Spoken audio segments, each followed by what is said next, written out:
सिर पर टोपी, माथे पर तिलक और जुबां पर हर हर महादेव का जयकारा। ये तस्वीर काशी के उस ज्ञानवापी परिसर से आई जिसे लेकर देश में मजहबी घमासान छिड़ा है। कोर्ट में मुकदमा चल रहा है, लेकिन उसी जगह 350 से ज्यादा मुस्लिम महिलाओं और पुरुषों ने पहले बाबा काशी विश्वनाथ मंदिर में भगवान भोलेनाथ का जलाभिषेक किया और फिर ज्ञानवापी में व्यास जी के तहखाने में दर्शन पूजन किया। तहखाने के भी दर्शन हुए, बाबा विश्वनाथ के दर्शन हुए, नंदी के दर्शन हुए, दर्शन सब हुए हैं, सब हुए। अपने बाबा के दर्शन करके तो खुश होंगे। भले ही हमारा धर्म अलग हो, लेकिन हमारे पूर्वज एक है, क्योंकि भोलेनाथ सबके हैं और काशी में हम सारे लोग दर्शन करके बहुत ही अपने आप को आनंदित महसूस कर रहे हैं।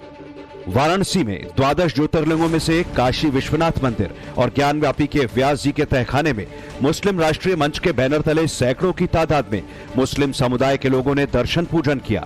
इसमें उत्तर प्रदेश के सोनभद्र, मिर्जापुर, वाराणसी, जौनपुर और गाजीपुर समेत कई अलग अलग जिलों से आए लोग शामिल थे। हिंदू मुस्लिम एकता की इस अद्भुत मिसाल को देखने के बाद अब ये बहस तेज है कि क्या ज्ञानवापी के सच को मुसलमान स्वीकार कर रहे हैं।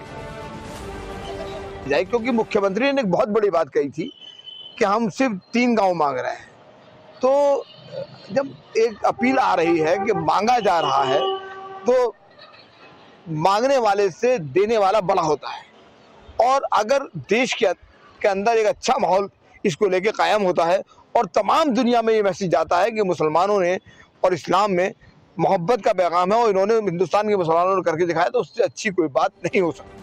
ज्ञानवापी पर एएसआई सर्वे के साक्ष्यों से लेकर कोर्ट के फैसले तक पर उत्तर प्रदेश का आम मुसलमान क्या सोचता है, हिंदू मुसलमान का नैरेटिव सेट करने में जुटे लोगों को लेकर मुस्लिम समाज के मन में क्या है, ये सब कुछ आपको उनकी जबानी बताएंगे। लेकिन उससे पहले देख लेते हैं कि ज्ञानवापी में हर हर महादेव और ओम नमः शिवाय का उद्घोष करने वाले मुसलमान ज्ञानवापी को लेकर क्या कह रहे हैं। यहाँ की जो कमेटी है उससे मैं कहना चाहता हूँ कि जो कोर्ट का निर्णय हो सोच समझ से उसको माने, और मैं तो कहता हूँ प्यार से उसको दे दे, क्योंकि अगर नहीं देते हैं तो 1 अरब 15 करोड़ लोगों को चुनौती है। इसलिए कुरान भी कहती है, आलमगीर का फतवा है कि विवादित स्थल के ऊपर नमाज नहीं हो सकती।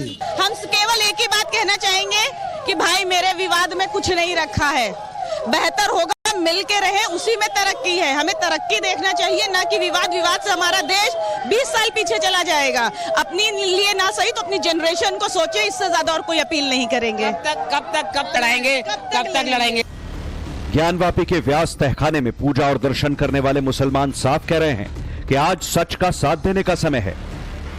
ज्ञानवापी को लेकर भले ही कुछ कट्टरपंथी हाय तौबा मचा रहे हो, लेकिन मुस्लिम समाज का एक ऐसा तबका भी है जो इसके सच को स्वीकार करने लगा है। एएसआई से मिले सबूतों के बाद अब मुस्लिम समाज ने ये मान लिया है कि ज्ञानवापी कोई मस्जिद नहीं है बल्कि मंदिर है। और यही कारण है कि पिछले दिनों मुस्लिम समाज का एक बड़ा जत्था काशी विश्वनाथ मंदिर पहुंचा।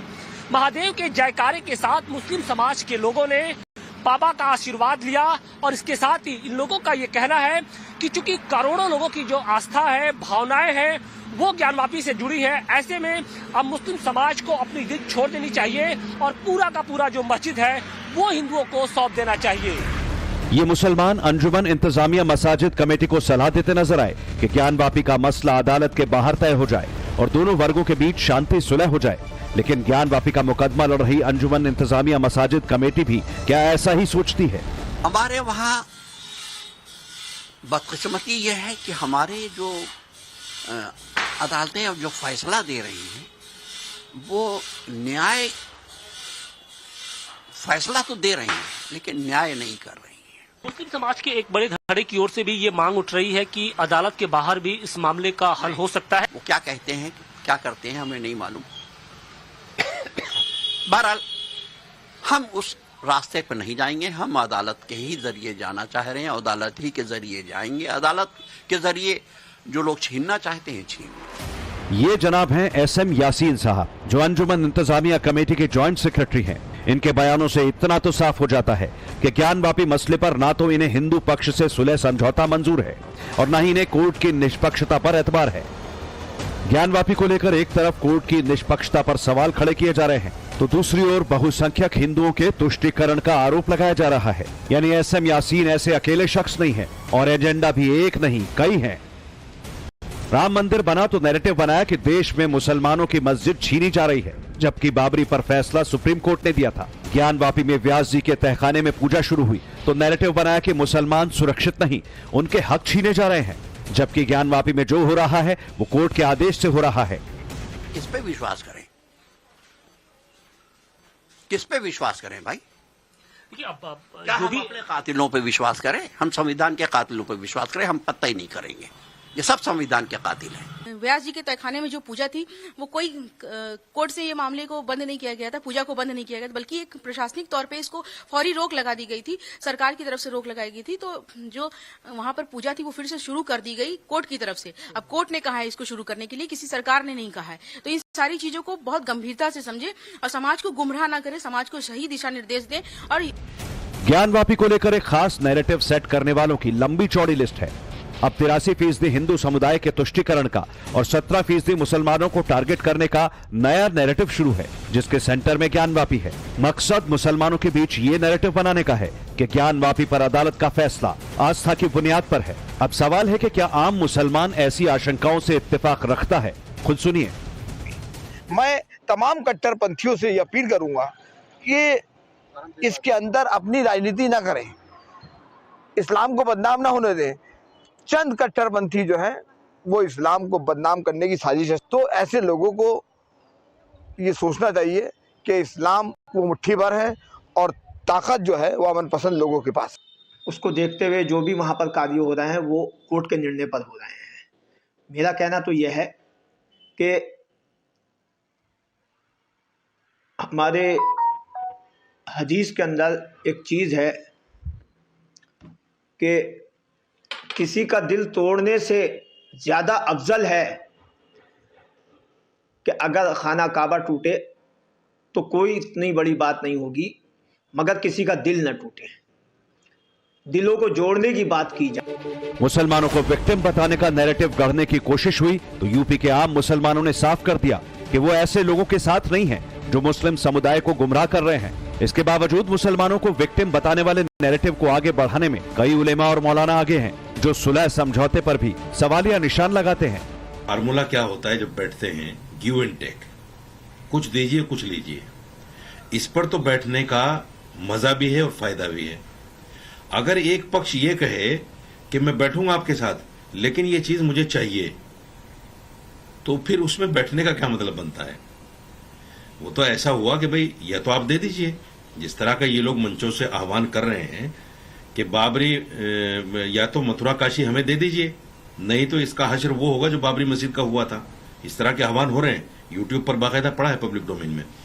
तो जिन लोगों की मानसिकता ऐसी हो कि या तो मुसलमान झुक कर दे थाली में सजा कर इनको, या फिर बाबरी मस्जिद जैसा मामला करेंगे, तो उनके साथ गिव एंड टेक का मतलब क्या? कैसे बैठा जाएगा? अगर हिंदू पक्ष इस बात पर राजी हो कि गिव एंड टेक होगा, कुछ हम देंगे कुछ हम छोड़ेंगे कुछ आप छोड़ो, तो बात समझ में आती है कि ठीक है। अदालत से हटके हम बात करने के लिए तैयार हैं, लेकिन कौन सामने आएगा बात करने के लिए, उसकी क्या कैटेगरी होना चाहिए? अगर आज एक संगठन जो आता है कि हम साहब बात करेंगे, दूसरा संगठन 5 साल बाद खड़ा हो जाएगा, साहब हम उस संगठन को नहीं मानते। अगर ऐसी बात है, चीफ जस्टिस ऑफ इंडिया अगर एक किसी संवैधानिक पद वाले से बैठकर बात की जाए और उस पद की बात की जाए, तो ये एक बात बनेगी जो मुस्तकिल को इन मामलात से के साहब कब्रिस्तान शमशान इन मामलात से नजात दे दे। ऐसे में अब सवाल है कि ज्ञानवापी जैसे मसलों का कैसे और कहां समाधान हो।